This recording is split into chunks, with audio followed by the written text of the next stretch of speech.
10th class की exercise 7C का सवाल नंबर 12वां। उस चतुर्भुज का क्षेत्रफल ज्ञात कीजिए जिसके शीर्षों के निर्देशांक क्रमशः -3,2, 5,4, 7,-6 और -5,-4 है। तो कह रहा है चतुर्भुज का क्षेत्रफल ज्ञात कीजिए। तो चतुर्भुज का क्षेत्रफल और चतुर्भुज की क्रमशः शीर्षों के निर्देशांक दे रखे हैं A, B, C और D, और इनके शीर्षों के निर्देशांक हैं -3,2 और B का निर्देशांक 5,4, C का निर्देशांक 7,-6 और D का निर्देशांक -5,-4। ये क्रमशः शीर्षों के निर्देशांक है और चतुर्भुज का क्षेत्रफल ज्ञात करना है।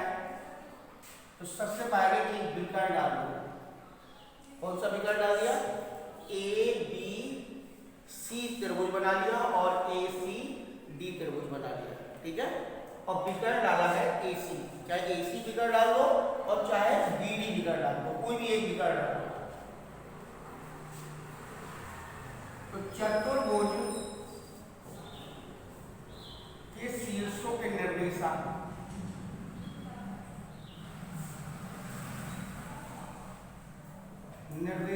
क्रमशः -3,2, 5,4, 7,-6, -5,-4 है। तो त्रिभुज ABC का क्षेत्रफल बराबर 1/2 x1 y2 - y3 x2 y3 - y1 और प्लस x3 y1 - y2। तो त्रिभुज का क्षेत्रफल ABC का क्षेत्रफल निकालना है। तो A का निर्देशांक -3,2, तो x1 की जगह पे आ जाएगा -3, y2 y3 तो 4 -+6 प्लस यहाँ पर आ जाएगा 5, तो -6 -2 और प्लस के साथ 2 -4। तो 1/2 6 4 10, 10 3 30 और 8 8 5 40 और यहाँ पर बचे -2 तो 7 दूनी 14। सब के सब माइनस में जुड़ जाएंगे। 70 80 4 84 -84 बराबर 1/2 इंटू या को सीधे काट दो तो बराबर आ जाएगा -4 2 42 बराबर 42 वर्ग इकाई। ये हमारे त्रिभुज ABC का क्षेत्रफल निकला है। फिर त्रिभुज ACD में त्रिभुज ACD का क्षेत्रफल बराबर 1/2 ACD क्रमशः शीर्ष लेंगे तो -3 -6 और प्लस के हो जाएंगे 4, तो -3 और -6 प्लस के 4 y2 और y3 फिर प्लस के 7, तो यहाँ पर आ जाएगा -4 -2 प्लस और यहाँ पर अगला पॉइंट हो जाएगा -5 प्लस माइनस माइनस हो जाएगा -5 और 2 प्लस 6। तो 1/2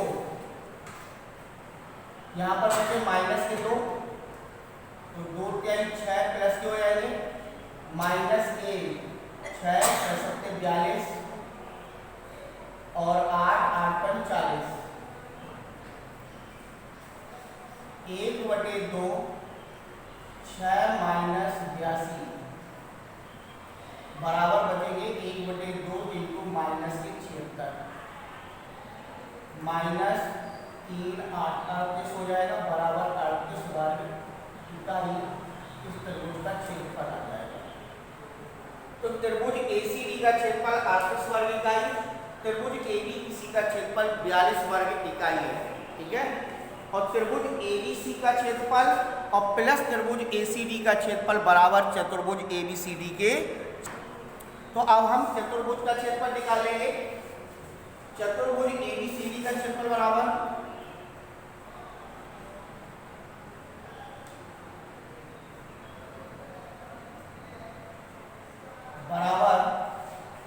त्रिभुज ABC का क्षेत्रफल और प्लस त्रिभुज ACD का क्षेत्रफल।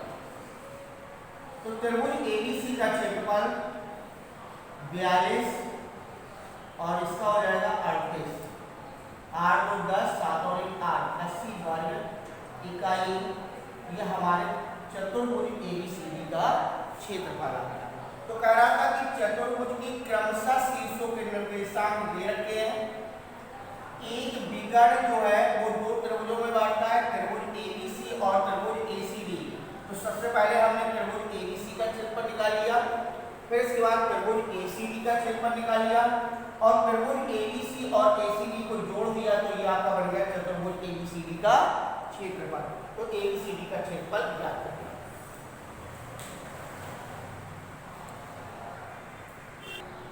अगला सवाल है 13वां, और 13वें सवाल में कह रहा है कि एक त्रिभुज ABC के शीर्ष A4,6 B1,5 C7,2 है। भुजाओं AB और AC को क्रमशः D और E पर प्रच्छेद करती हुई एक रेखा इस प्रकार खींची गई है कि AD/AB बराबर AE/AC बराबर 1/4 के। तो देखिए सबसे पहले त्रिभुज ABC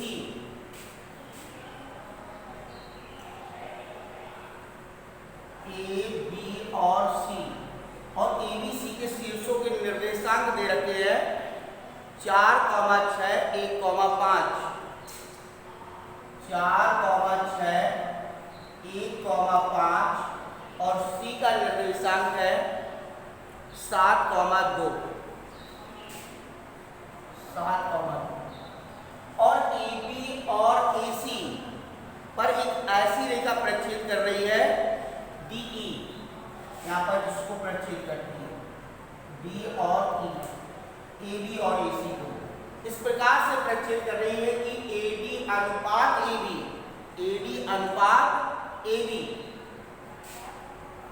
AD/AB बराबर AE/AC बराबर 1/4।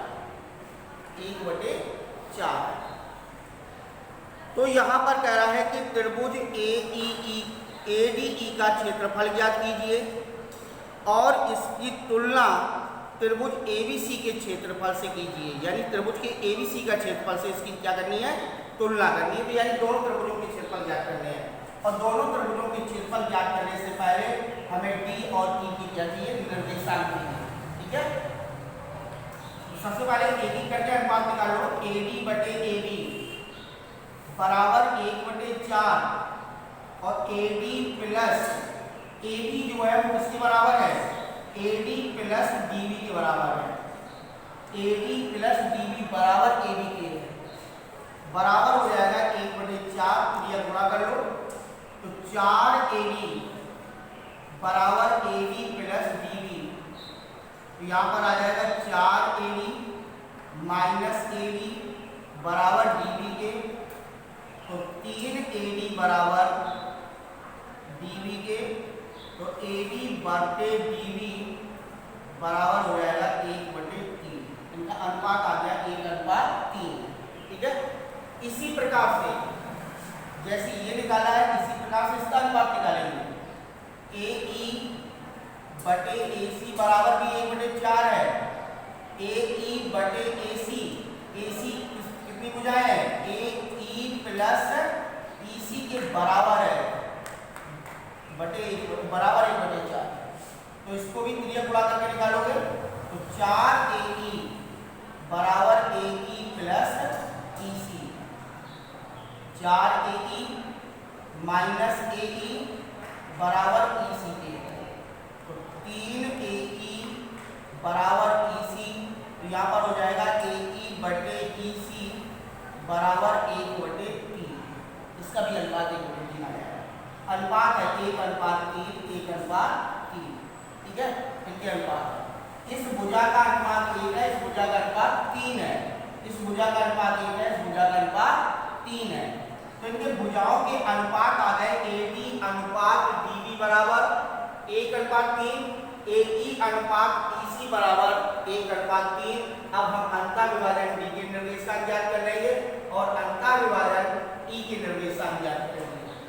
तो सबसे पहले अंतर विभाजन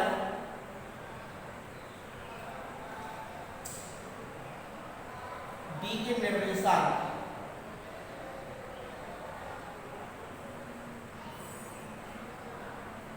बराबर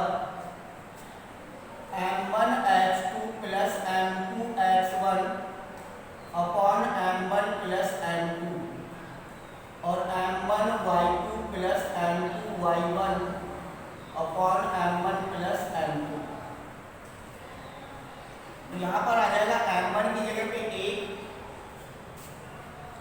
इंटू H2 जो है 1 है प्लस 3 इंटू 4 और 1 प्लस 3, और इसके बाद हो जाएगा 1 इंटू 5, 3 इंटू 6, 1 प्लस 3, तो 1 और 3 चौको 12, 12 और 1 कितने होगा 13/4, और यहाँ पर 5 और 6 करता 18, 18 और 5 हो गए 23, 23/4। तो ये आपके D के निर्देशांक आ गए 13/4, 23/4।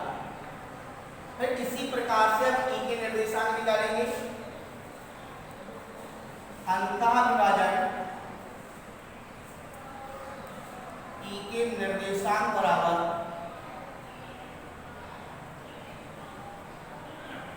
M1 की जगह पे 1, H2 की जगह पे 7 प्लस 3 इंटू 4 बटे 1 plus 3, comma 1 into 2 plus 3 into 6 बटे 1 प्लस 3, 7 और 12 ये होगा 19, 19/4 और 2 एकम 2 और 18, 20/4, ये हो जाएगा 19/4, 5, 19/4, 5।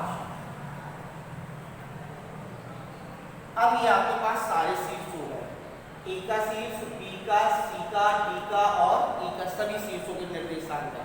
तो त्रिभुज ADE का क्षेत्रफल,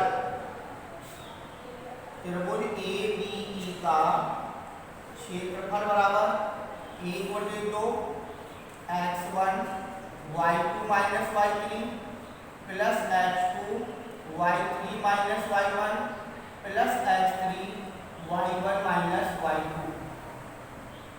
1/2 x1 हमारा 4 है, y2 y3 23/4 और माइनस के 5, 23/4 माइनस के 5 प्लस h2 13/4,